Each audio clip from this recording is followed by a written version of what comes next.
কাছ থেকে দেখেছেন, দুজনকে খুব আগে থেকে চিনেন।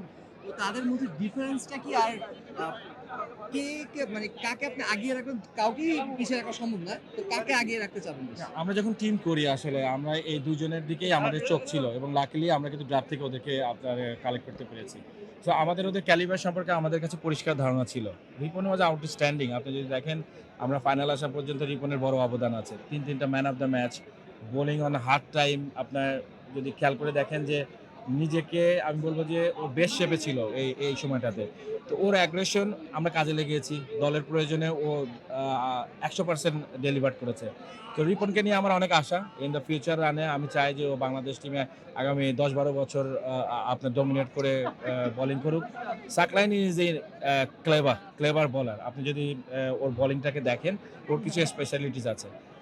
So so match winning, match awareness এর যে বিষয়টা আছে সেটা সাকলাইন অনেকের থেকে এগিয়ে আছে।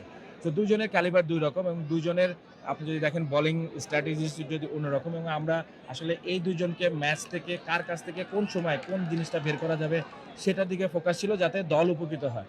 এবং সেই জায়গাটায় এই আপনার রিপন এবং সাকলাইন আমি বলব যে চমৎকারভাবে নিজেদেরকে ডেলিভার করেছে। মাঝের একটা ম্যাচে সাকলাইন অসাধারণ একটা ক্যামিও খেলে, যার কারণে রানটা একটু ফাইটিং টোটাল হয়।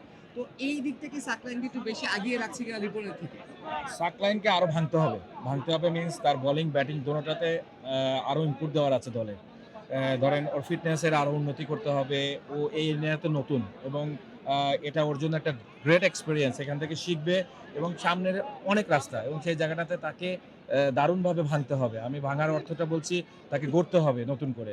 ইন্টারন্যাশনাল এরিয়াতে কোন জায়গায় ল্যাক আছে, কোন জায়গাগুলোতে তার আসলে উন্নতি করা দরকার। এই জায়গাগুলোর প্রতি অনেক বেশি ফোকাস দিতে হবে এবং he is a good character.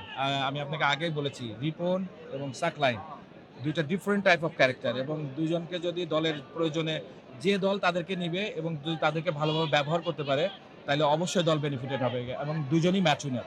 G, thank you. Thank you.